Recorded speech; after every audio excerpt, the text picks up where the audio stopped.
नमस्कार दोस्तों, आज का ये वीडियो काफ़ी महत्वपूर्ण होने वाला है।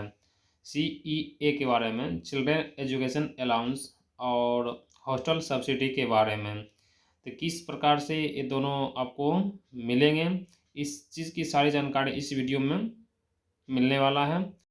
यदि आप चाइल्ड एजुकेशन अलाउंस उठाना चाह रहे हैं या हॉस्टल सब्सिडी लेना चाह रहे हैं, तो आपके लिए वीडियो काफ़ी बहुत महत्वपूर्ण होने वाला है। तो आप वीडियो ज़रूर देखें कि किस प्रकार से जो है child education allowance hostel subsidy हम प्राप्त करते हैं। तो वीडियो को हम शुरू करते हैं। वीडियो को शुरू से अंत तक देखना है, स्किप नहीं करना है, ताकि आप भली भांति से सारे चीज़ के बारे में आप जान सकोगे। वीडियो शुरू करने से पहले आपसे एक छोटी सी निवेदन है। यदि आप मेरे चैनल पर पहली बार विजिट किए हैं या अभी तक मेरे चैनल को सब्सक्राइब नहीं किए हैं, तो सबसे पहले आप चैनल को सब्सक्राइब कर लें, बेल आइकन को दबा दें, नोटिफिकेशन ऑल कर दें, ताकि आने वाला हर वीडियो आप तक पहले पहुंचे। मैं अविनाश रंजन ऑनलाइन सोल्यूशन में आप सभी का फिर से एक बार स्वागत है। चलते हैं, वीडियो को शुरू करते हैं। किस प्रकार से hostel subsidy child education allowance हम लेते हैं, इसी के बारे में हम आपको इस वीडियो में चर्चा करते हैं।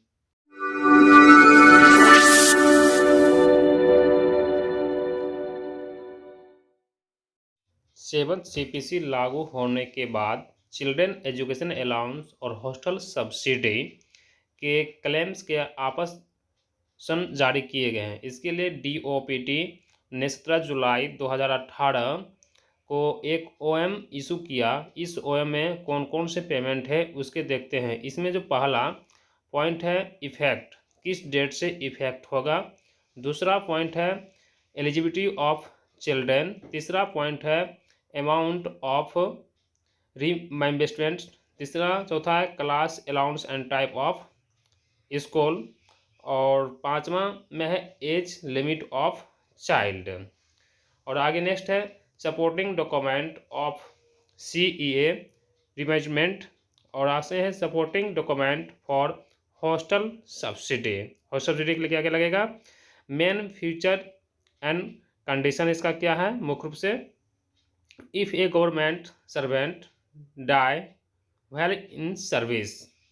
और नेक्स्ट है इन केस ऑफ रिटायरमेंट और renewal from service. In case में यदि कर्मचारी रिटायर कर जाता है या रिन्यू फ्रॉम सर्विस हो जाता है, तो उस अवस्था में चाइल्ड अलाउंस किस प्रकार से मिलता है, इस चीज़ की जानकारी इस वीडियो में देखने को मिलेगा।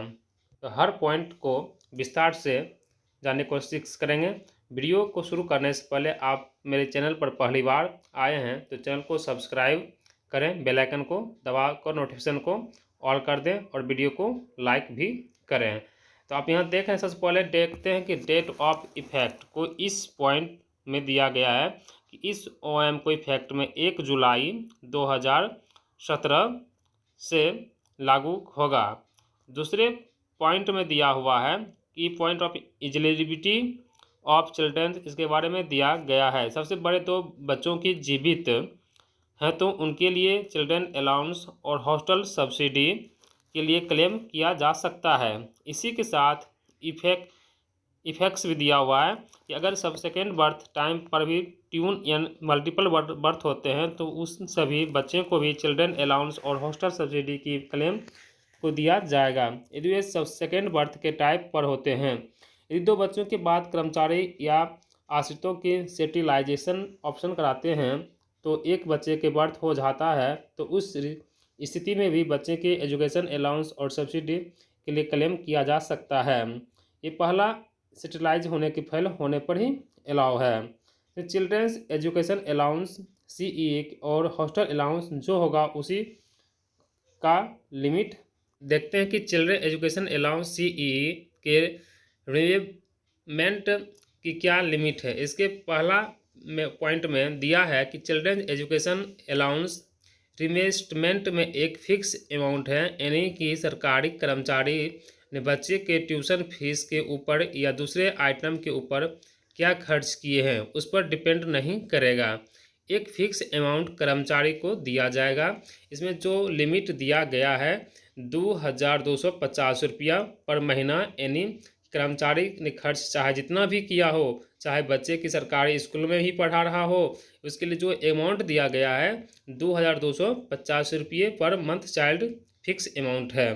यहाँ पर खास ध्यान देने वाली बात है कि यदि बच्चा विकलांग होता है तो उस स्थिति में भी समान बच्चे से दोगुना अमाउंट दिया जाएगा, यानी 4500 रुपये पर हर महीना चाइल्ड के हिसाब से, यानी ये भी अमाउंट फिक्स वाला ही मिलेगा।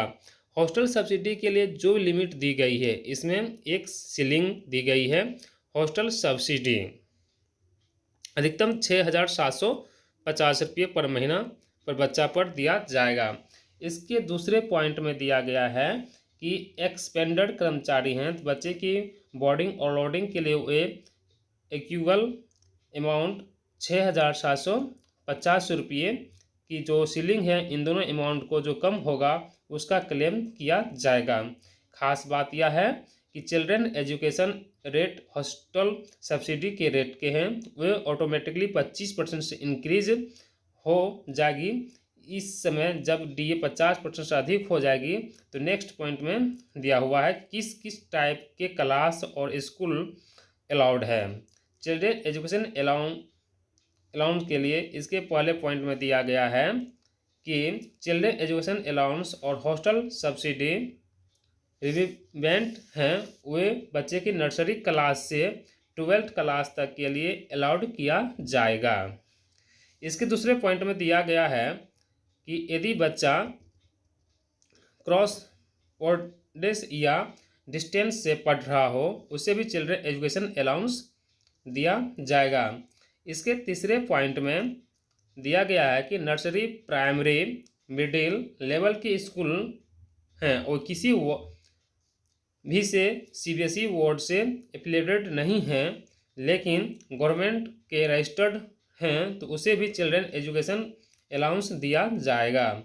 दिव्यांग बच्चे के लिए खासकर ध्यान देने वाली बात है कि बच्चा किसी ऐसे इंस्टीट्यूट में पढ़ रहा है जो सेंटर या स्टेट गवर्नमेंट अप्रूवल है उस और इंस्टीट्यूट एफिलिएटेड नहीं है तो भी उसे चिल्ड्रन एजुकेशन मिलेगा।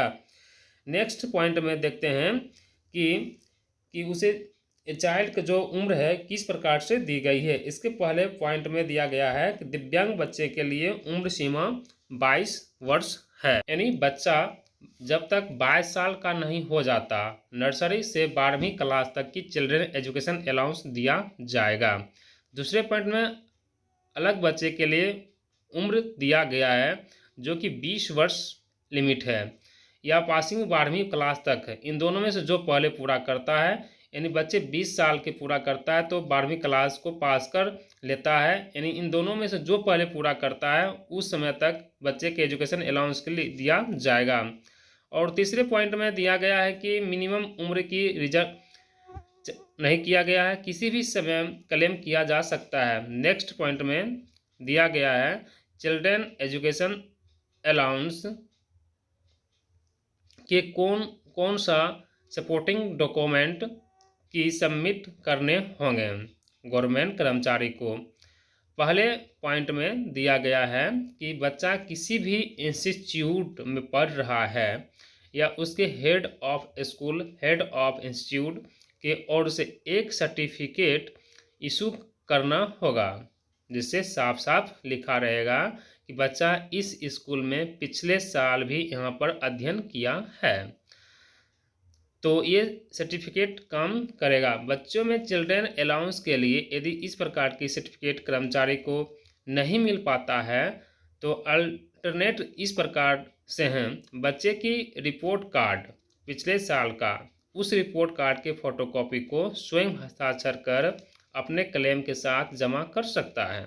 या फिर दूसरा ऑप्शन दिया गया है कि जो बच्चे की फीस की रिसीविंग है या ऑनलाइन फीस जमा किया गया हो तो उसके फोटोकॉपी पर स्वयं हस्ताक्षर कर गवर्नमेंट कर्मचारी अपने क्लेम के साथ जमा करेंगे तो उस क्लेम को भी अलाउ किया जाएगा।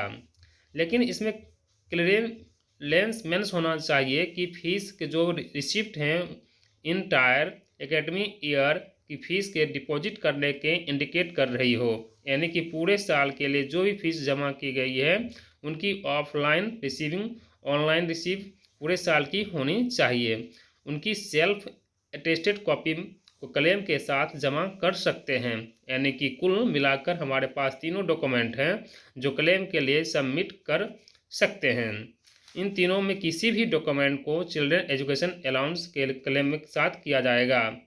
अब नेक्स्ट पॉइंट में हम देखते हैं कि हॉस्टल सब्सिडी के लिए क्लेम किया जाएगा, इसके लिए कौन कौन से सपोर्टिंग डॉक्यूमेंट किए जाएंगे। इसके पहले पॉइंट में दिया गया है कि बच्चा जिस स्कूल इंस्टीट्यूट में पढ़ रहा है उस हेड की तरफ से सर्टिफिकेट इशू किए जाना चाहिए। बच्चा इस एकेडमी में प्रीवियस एकेडमी में भी उसके अंदर पूरे साल अध्ययन किया है। खास ध्यान रखने वाली बात यह कि इस तरह के सर्टिफिकेट हेड ऑफिस इशू करेगा, उसमें क्लियरली मेंशन होना चाहिए कि लॉजिंग और बोर्डिंग के माध्यम कितने अमाउंट खर्च किया गया है। गवर्नमेंट एम्प्लॉय के द्वारा अगर गवर्नमेंट एम्प्लॉय को यह सर्टिफिकेट नहीं मिल पाता है तो उसके बदले में दूसरा सर्टिफिकेट सबमिट कर सकता है।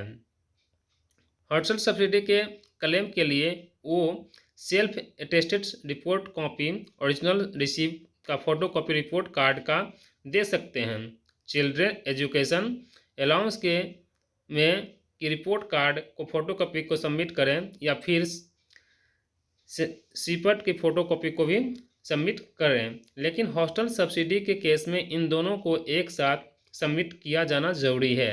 यदि हेड ऑफ इंस्टीट्यूट या हेड ऑफ स्कूल की तरफ से सर्टिफिकेट नहीं मिल पाता है तो गवर्नमेंट एम्प्लॉय को तो बच्चे की रिपोर्ट कार्ड के सेल्फ अटेस्टेड फोटोकॉपी और ओरिजिनल पे रिसिप्ट, जिसमें कि ऑनलाइन रिसिप्ट भी शामिल है, उनके अपने क्लेम के साथ जमा कर सकता है।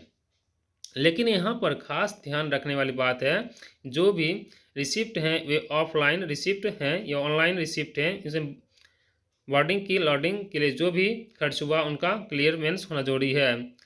और साथ ही देखते हैं कि children education allowance hostel subsidy के लिए इस ओएम में कौन कौन से मुख्य फीचर हैं।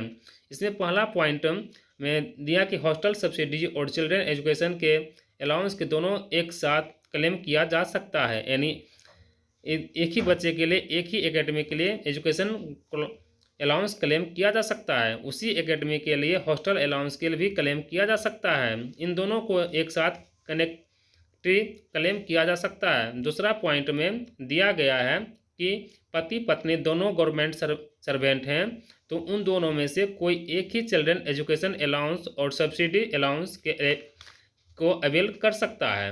ये दोनों अमाउंट दोनों को नहीं दिया जा सकता है, इसमें किसी एक को ही क्लेम करना होगा, चाहे वह माता हो या पिता हो, दोनों में से कोई एक ही क्लेम कर सकता है।